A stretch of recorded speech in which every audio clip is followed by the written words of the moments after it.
Chef Jon. I'm not here. What do you mean you're not here? I'm embarrassed.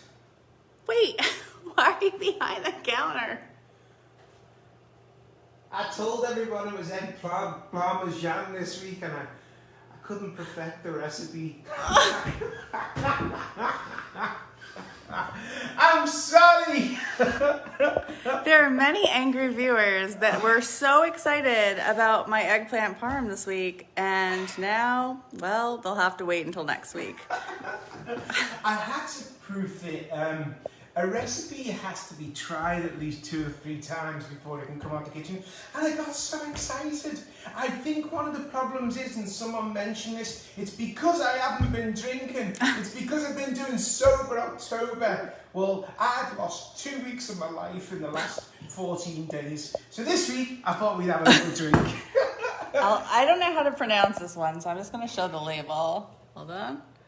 It's a French Burgundy. It retails about $60 US, and it's medium bodied. Has some nice citrus notes, and it pairs really nicely with what we're eating today, along with shellfish as well. Obi, hey, just for the record, we don't work for the company. Just in case, sometimes think, oh gosh, the Chef Jon and Mrs. Spielberg are starting to peddle his stuff, so. Very good. You have a fine taste in wine. I do have a fine taste in wine. Thank you so much. Cheers. Crystal Cruise. Happy Sunday, everybody. Happy Sunday. We're all inclusive, and we have some of the finest wines every day. And then the amount of wines we have are unbelievable. Some of the finest. If you love fine wine, even we got another request to see the label. There we go. Very nice. Now that's good. Is it nice? Yeah, we haven't had this one yet. A couple of weeks for this one. That's pretty delicious. Oh gosh, that's good. Happy Sunday, everybody. Thank you for tuning in. Thank you for all the nice messages. Mrs. Spielberg, you've got a couple of nice messages while I bring the pan over here. Okay. Yeah, of course. So Cindy Kozlowski said that, Jon, you are the best. So appreciative for the sticky toffee pudding recipe. She knows how much work that is. Last week, we really enjoyed that Judy, who was tuning in from California, it was only noon and she was drinking along right with us. Maybe she was taking some sips when you said sausages. So that's fantastic. And I have to give shout outs to all of Sheila, I'm getting to it next, Wendy, Leslie, our friends at the Knob Knocket Boutique Inn here on Martha's Vineyard, and then Sylvia Beller and Francesca Rossi and Thomas Flynn all were requesting. They were all very upset when they saw that sea bass recipe going up, but don't worry, we will be making that next week. Yes, I underestimated the recipe testing, writing and proofing. Usually the one thing is you get to adopt me. Not only will I stick one foot in my mouth, usually it won't be long before the other foot joins it. I love that Sylvia called it sea bass eggplant parmesan. So I mean, she really. And Mark, yes, it really is a Burgundy. It's a white Burgundy from France, and it is. I have to say, it is absolutely delicious. It's really good here, absolutely phenomenal. We've done a show with Cameron from. He's the only, I believe, he's the only master sommelier from New Zealand. Cameron Douglas. Yeah, and we have some of the finest even on board. And when you get to understand the grape and how the grape and the food get along, even actually know some good beer. Ross, our corporate beverage man, he's introduced me to so many good beers from around the world as well. Anyhow, that's enough about the booze. We're here to do some cooking. Thank you for joining us, even if it's tomorrow. Today, for the last few weeks, we've done recipes which take a little bit of work, and what I want to do is just, for this week, is to just make a recipe, one of my favourite recipes, and something that's pretty effortless, something that is relatable to this time of year, and something where it doesn't demand too much of your time, and it doesn't demand too much of a clean-up. And I think this recipe, some people say, what would you cook if the Queen was coming over? I think this might be the recipe what I would cook, because it's just it says what the ingredients are. You know, sometimes I think, you know, food is like a beautiful woman. It doesn't need too much makeup, and it just needs to be itself. So, stop it, Mrs. Spielberg. Mrs. Spielberg. Yes, Oh, that wasn't about me? Yeah, oh yes, it was about you, Mrs. Spielberg. Thank you. I wish I was like Elvis back in the day where he had a scarf and take it off, you know, one of them scarves. So, for this dish, what we want to look at is we look at the fish here. Okay. Let's take a look. Be sure to make sure you're buying fish that is, it's actually not overfished. The Monterey Aquarium, they have a wonderful way of charting what fish you should be eating at the moment, that it's not overfished. I have some Chilean sea bass and I have some halibut. These are thicker cuts and they're going to stand up to poaching quite well. So I would definitely recommend these two. I've salted the fish beforehand, Mrs. Spielberg. The reason why I salt that, it's like a dry brining process, and you'll see that we've done that many times before. It draws a little bit of the water out and then it goes back into the fish and keeps things nice and delicate. So whenever we dry brine or we salt beforehand, always be careful in salting the stock as well. And is it Chilean sea bass? Yes, Okay. yeah. We can get, if you can get your hands on some local bass, happy days. I went to the store, and I'll also show you some cod in a minute. But I want to get this sort of on the go. We're going to reverse it sometimes on the show because we're live and we don't have a whole production crew. You know, normally when I travel to do shows, we have a full production crew and we have people who are on the sides, but we just do it here from Happy Days Cottage. I want to show you a little bit backwards and then we'll go to the start with it. So I've salted the fish, and you can't see the salt, but I'll because it's come up, it's penetrated, and it's gone back. Once again, we've got halibut and we've got the sea bass, and you can see it's about 1 inch thick. You know, each of them are, and halibut's beautiful. Now remember, when you're purchasing a fish, you don't want to be going towards the tail. Or for this recipe, anytime you can, if it was halibut and you're just broiling it or pan-searing it, go towards the tail, because the tail moves, and when the tail moves, that makes it really flavorful. Just like these parts of a beast, you know, they're always flavorful. So I love that. What are you laughing at, Mrs. Spielberg? I have to do the motions. Oh boy. But for this, I'm not going to go near the tail because it would be too thin for it. So stay there, Mrs. Spielberg, and I'm going to bring this over to you. I'm going to bring over the leeks and the potatoes to you. And the reason we're going a little bit backwards, and then we'll catch up with it, because I've got to put this under the broiler and I want to cook it real time. So here's the potatoes, and here's the leeks and some fresh thyme, and I will show you this process. I dearly promise I will. What I want to do now is just, I'm going to take a spoon, drag some to one side, and I'm just going to place the fish in. So he's protruding, he's peeking out, he's there. And he says, I'm a little fishy and I'm happy. And I'm just placing the fish in. So we're placing the fish inside of these potatoes, Mrs. Spielberg. Yeah. See, just see him like that. I'm going to push these potatoes just around him like that, making sure everything's kind of even. Just grab this other piece, and we'll come and put him in there as well, okay?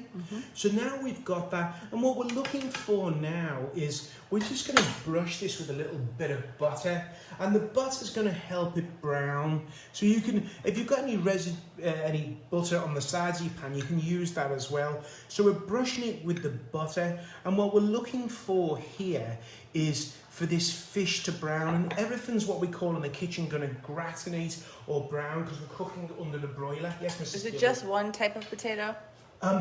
Yes, it's interesting actually, because there was 2 different types of Yukon Gold, and it's very interesting to see how some are quite yellow and some are quite white, but they are Yukon Golds. And Yukon Gold is a medium starch potato. In November, just before Thanksgiving, we'll get into potatoes and we'll talk a little bit more about high starch, medium starch and low starch as we get you ready for a big celebration they have in North America, Thanksgiving, which actually Canada just had theirs last week.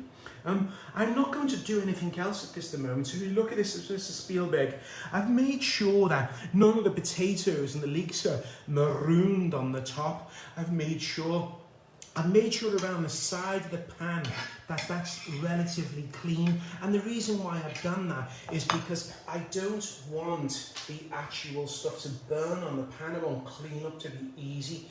So it's an oven safe pan, so we're going to go off to, I'm just going to go off to the oven. I'm going to do that reach across where it come around, and the broiler's on, and I'm going to stick it under the broiler, just placing it under the broiler, and I'm just going to higher that to I've got the broiler on a high heat, so making sure it's on high. It was on low, but now I've got it on high. And the reason why I have it on high is I want to get a crust. Alexa, set a timer for 4 minutes. So it's already preheated. Last week 4 minutes, starting now. Thank you, darling. She's so sweet. If you ever meet Jeff Bezos and want to tell him, or if you ever get to see him before me, ask him, can he change Alexa, so you have to say, Alexa, please. Wouldn't it be nice if you could say please? Okay, here we go, Mr. Spielberg. With a leek, leeks are wonderful. They're absolutely just great in food, and it's that time of the year. We're going to chop the top off them, and we're going to take it to about here. These parts here are great for stocks. Also, they're wonderful to with a tempura batter or light cornstarch, fried for on your tacos and crispiness. For this dish, we don't want that, it's going to get a little bit too bitter. So I'm going to take this and I'm going to cut down, I'm going to chop it into 3 to make it manageable. As always make sure you've got a sharp knife. We use the Victorinox knife. I don't work for the company, it's about $30. It travels all over the world with me. I use that with, I recommend that with an AccuSharp, and I always use it, and companies send me now. This one is, what's his name, Bob Kramer, and this is a few, I don't know, $300 or $400 one. I never use it, and this one's about $500. I never use it. I always just use this, and the reason why I use that is because it's inexpensive and it does the job, and it's something that's just convenient. It's about 8 inches long. Yes. There's a question, if people don't eat potatoes, could they substitute cauliflower? Yeah, feel free to substitute cauliflower. And you're not going to cook as long with the cauliflower, just being sure to make sure, blanch your cauliflower off, and then just mix that in there as well. And what's the best way of cleaning your... squash as well. What's the best way to clean your leeks? The best way to clean your leeks is, so have a look down your leeks, make sure they're clean, they're running clean, so you can see. So there's a few ways, back in the old French days, I would cut the whole leek in half. I would take it, if there was a lot of soil that hadn't been really washed really well, or hydroponic, I would go over to the tap and I would do it. But there's other ways now where you can just slice the leek into a bath of water. It comes out into a salad spinner, and that gets all the water off. As we know, salad spinners get it. This goes good with your fish dance. Very nice. But that's one of the ways. Okay, so what I want you to do is you could use your food processor. Some food processors have a blade to cut. You could use that for it, but as we grow together, I grow more around, and your culinary skills get better. I think one of the things is just, I just want to teach you, the motion is this. So as you can see, I'm using this as my guide. So just for a moment, just look, that's my guide, I'm doing that. So I'm just coming down the leek and I'm coming through. A lot of people chop like that. When you chop like that with an onion, with a scallion, a leek, sorry, you're going to end up with like what we call ladders in the kitchen. You can tell someone when they're not experienced. Just stand there when you're watching your next TV show and just practice this motion. See here, Mr. Spielberg. Just practice that motion, push, push, push. And the reason why we go all of the way through, we know it's going to be a clean cut. So we're coming through the leek, and then we just build up speed, as we start to come through. So we're cutting the leek really thin because we want them to melt. And when I say melt, is the leek we're cutting across it. Leeks are fibrous. When we look at a leek, you can see those fibers. If I cut this way on the leek, that would be almost like stringy, and it's not very pleasant that way. So you always want to cut across the grain of a leek. How often do you sharpen your knives? I sharpen them, I would say, it depends how much. 1 second, Mr. Spielberg. So come over here, Mr. Spielberg. Alexa, stop. We're starting to see that we're getting a little bit of colour on there. You can see with the potatoes, so I'm going to turn this around slightly. The fish is cooking beautifully.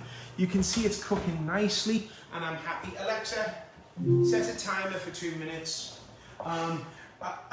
It's cooking, and I sharpen because at this humble little studio we create about 140 to 200 recipes every single year. This is a studio where if you was to look behind you, you can see all the lights. We create that, so I'm sharpening my knife every few days. A sharp knife is frightfully important. It really makes work so much easier. If you do use the AccuSharp, just be sure to make sure there's no little metal filings. This is about, I think, $8 to $10. There's no filings. So now we've got the potato. When we talk about tools, we've talked about it before, a speed peeler.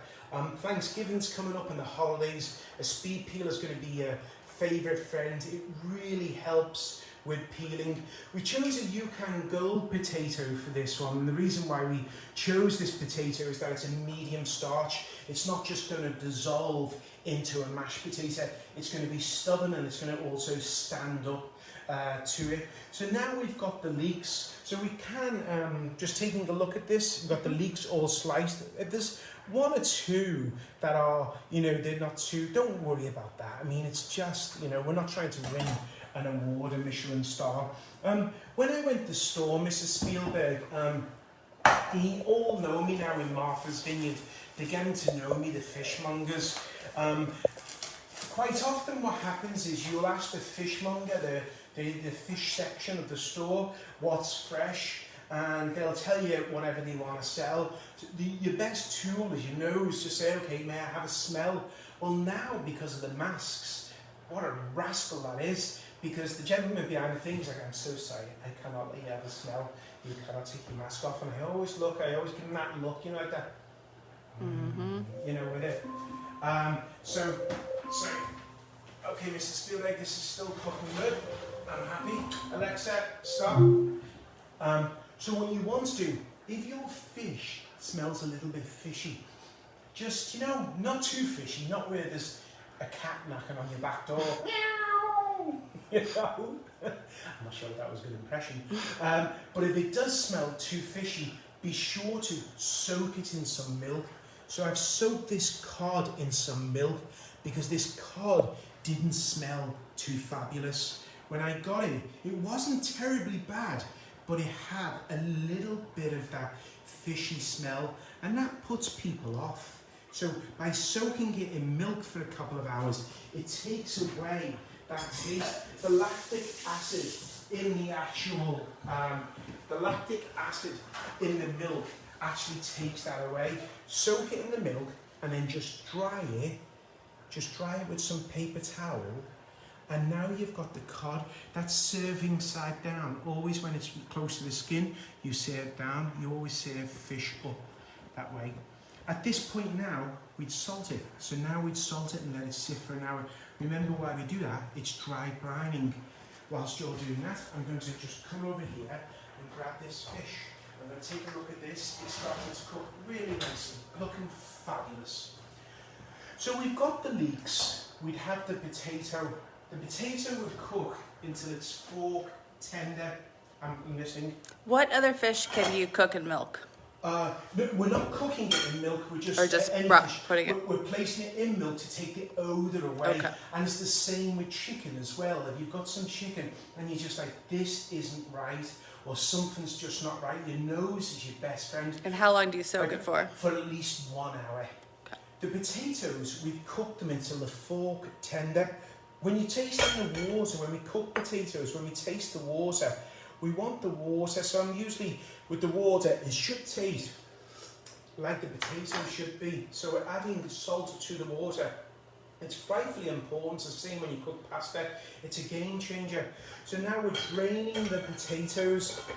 Now you can see that they're not overcooked. We call the fork tender because we want it to get to a tender place. So And you have to peel it, right? Because someone had asked, do you have to peel it? No, you don't have to peel it, but I would say please do peel it. And I know there's nutrition in the skin, but when you look at this is like a... People are practicing these moves for Can pulse. you see the smoke? There is a house in New Orleans. They call it a rising sun. Anyhow, I think it's much more. I think it's better. It's palatable when you do peel it. Could you use coconut milk instead of milk for the fish? Oh, yes, yeah, great idea. Bloody marvellous idea. That's why I love our guests, they're brilliant. Let's go over and get into where you are. I'm going to bring this fish out for a second. We can see the fish has gratinated nicely. We can see that's cooked and we got that colour. We're going to just sit that to the side for 1 second and I'm going to catch you up to where that was. As Mrs. Spielberg looks at that fish, in this pan we're going to add the butter. So we've got the butter's going in, the leeks are going in. So we've got the leeks and then those potatoes go in. Now in this recipe you'll notice I use chicken stock.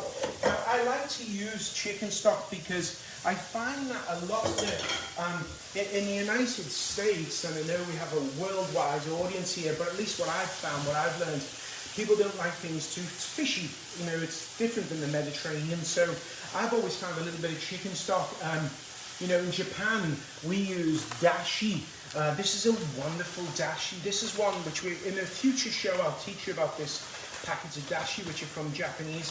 Dashi is a broth from Japan, usually with a kelp and bonito flake. But we'll talk about that in future shows. At this point now, we're going to add the chicken stock. Yeah? Yep. Chicken stock goes in there, and a splash of white wine. I've got some Prosecco that was from last night's gathering of friends and positivity, and we're going to give that a swirl, and then the sprigs of fresh thyme, we just throw those in. So remember the fresh thyme, what we've seen, we would just throw them in. But just for the record, Mrs. Spielberg, some people don't know, the thyme, the stem itself will give some good flavourings to it. But whilst we're at it, I just want to show you this, Mrs. Spielberg. If you take your colander and then you just pull, see the thyme, because pulling the little pieces off can take forever. So if you just take your colander, can you see that? Mm-hmm. I don't know what you can see. And you just pull it. It's going to pull the thyme leaves off. So the thyme leaves, you've pulled them off, the actual colander. But we're going to, for this one, remember, it was all about how can I do something? How can I do something that's just peasant, that's just effortless in the kitchen? And it's those herbs. So we can see we let this cook for a few minutes, which we was. And now with the fish. So with the fish at this stage, when it comes over, Mrs. Spielberg, we bring this across and we've just got these lovely pieces of fish.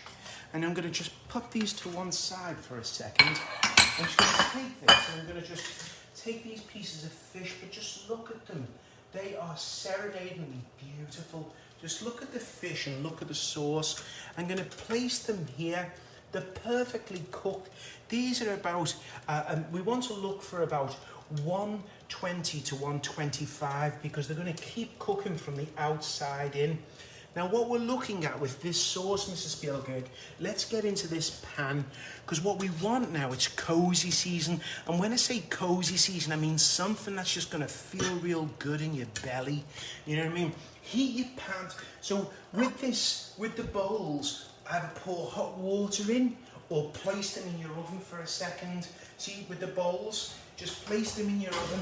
Don't serve on a cold bowl. Whenever you've gone on a Crystal Cruise, you'll always notice that when a dish is meant to be hot, the plate's hot and the bowl's hot. So you can see now that this has got that coziness, and how I can explain this to you is if you've ever had a really good leek and potato soup and it just warms you inside and you feel so good. But what this needs now is some brightness. It's going to need some pepper for sure. The salt, we want to be careful because we had salt on the fish. I'm going to grab a spoon and I'll tell you. Is this about a 4-ounce portion? That's about, I would say that's about 5 ounces, that one, 4 to 5 ounces. They cut it for us. So I'm going to take a piece. Just come and look at this sauce, Mrs. Spielberg. Can you see the way it's that thicker sauce? If yours is too thin, just mash a couple of potatoes, mash them down with a fork. But we're looking for that sauce that's going to really grip the insides of your palate. I'm going to blow. Yeah. So this needs brightness, and when we say brightness, we need something to magnify this, because we've got the potatoes, the leek, the chicken stock, but it's not got that final and that's going to come from a small amount of champagne vinegar. Okay. I know most of us would reach to a lemon, for instance. Most of us would reach to a lemon, but remember, lemon's perfume is going to dominate this delicate, nice, subtle, kind, gentle, beautiful dish. Champagne vinegar is going to have the brightness without ruining the perfume. So a couple of drops of champagne vinegar, and at this stage now, just at this stage, classical French, we're going to add some cold butter and stir that in, and that's going to give this a silkiness. Just look at the way the centre of that is going nice and silky, Mrs. Spielberg. Can you see that? Yep. Look at the sauce. I am telling you now, if all of the dishes, out of all of the dishes I've ever made, I do love that rendang. This is one of the most effortless dishes, and it's a winner. It's one of those crowd pleasers. Look at those potatoes, Mrs. Spielberg. They smell really You tell me on a chilly day that this is not going to warm up the cockles of your heart. It really is.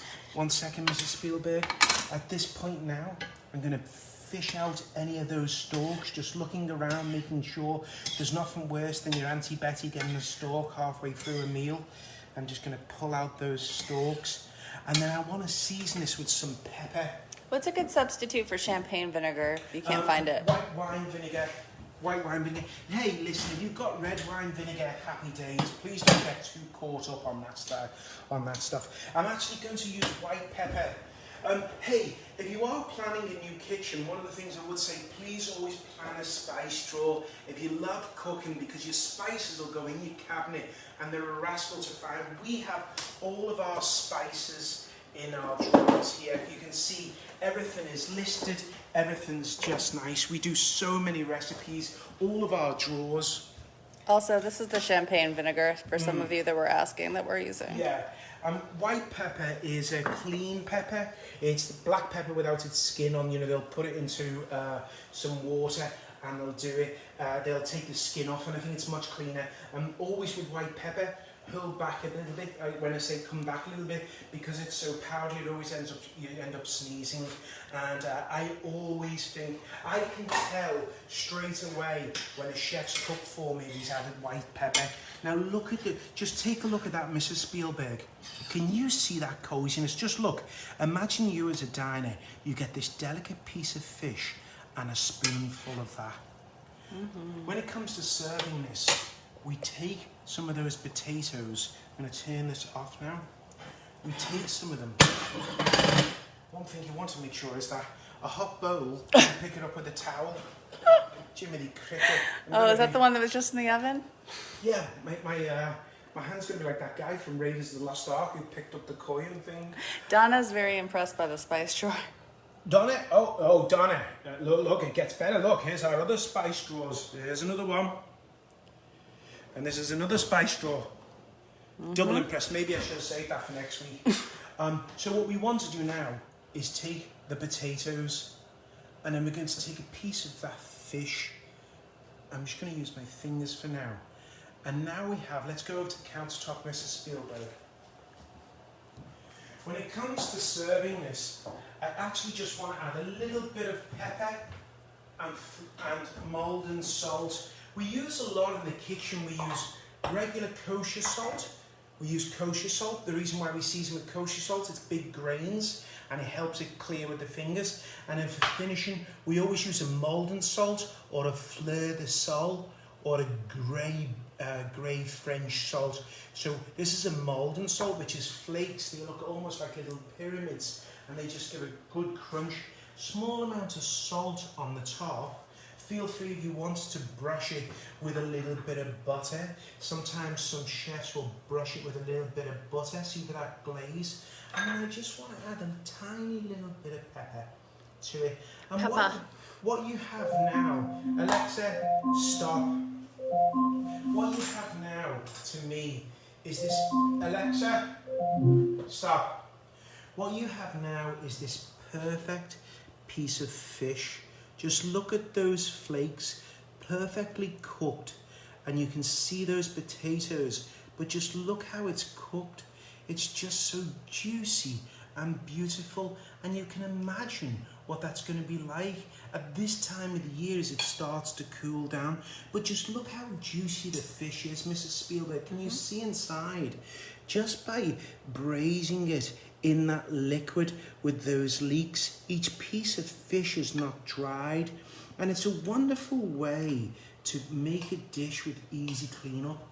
You've just got yourself that one pot. We use 2 pans, the potatoes, and then the pot, everything else goes in there under the broiler, oven 500 Fahrenheit. It's a great dish, one of my all-time favourite dishes. This is the dish I would cook for the Queen, and the reason why, it's everything what food sometimes should be, just simple. And I know a lot of our guests, when they go to Waterside, you know, the main restaurant on board the ship, everybody loves the fish. Every night we always have the fresh catch from the port we're in, and it's always so good and cooked perfectly. And there you have it. That to me is perfect. We have 2 other questions. Something about, could you use haddock? I'm glad you're enjoying it. It makes me want to cry. It makes me want to cry because it's just so simple and it's just what food sometimes should be. You could use haddock. Haddock would be perfect. Hey, use a thermometer if you can. Purchase a thermometer just to make sure when it's coming out between 120 and 125, and then you want for your fish, and then that residual heat as it sits there will cook it down. 130 is the goal. And did you use some, did you put it at 500, like the recipe said? Okay, when you're doing I it. preheated it to 500 at first. I had it piping hot, and then the broiler was on there. And someone was asking about the fish, does there a fishy taste to the potatoes? But I would say no. No, not at all, no. Remember the fish, because if this fish doesn't smell fishy, the potatoes are not going to be fishy. And remember, we balance it out. I use chicken stock. It's pretty one of those things where you'd say, that doesn't make sense, but when you have the dish, you'll see how it makes sense. Especially here in the United States, people don't like things too fishy. You know, sometimes when you're going to North Korea or sometimes in Japan, we're looking for things a little bit more fishy. But with this is a dish based on trying to have roundness, trying to make this symphony come together to compose this fine piece of music with it. Does anyone else have any more questions? People are wondering if we are actually making Mrs. Spielberg's eggplant parmesan next week. I can officially say, I can very proudly say, is Doug on today? Doug is on. Doug, I thought about you, my friend, and I know I haven't said it yet, so I thought about you all week long, and this one's for you, and is it Gary as well? And Gary is. I thought about you, sausages. What is that? Tequila. Oh, better you than me. I'll be asleep in an hour. Next week, we are officially making Mrs. Spielberg's eggplant parmesan. The recipe has been tried, has been tested, has been proofed, has been photographed. It looks stunning. It is, I would say, the best eggplant parmesan you've ever had. So feel free to ask you questions about the fish dishes. We can try and answer them next week. Remember, please stay positive. This is the best time, this is the most important time in our lives to share positivities. Let every breath you breathe be musical notes of positivity that puts the wind in someone else's sail and takes them into a positive port. Thank you for tuning in. From myself, Mrs. Spielberg, all the way from Martha's Vineyard, and I cannot wait for us to be together on a Crystal Cruise. We are going to have so much fun when things open up, whether it's on the river cruise, on the ocean, or on our yacht. Together, we will create so many beautiful memories, that I can guarantee. Until next week, thank you guys. We will see you next Sunday. Bye-bye. Cheers, everyone. Bye. Cheers.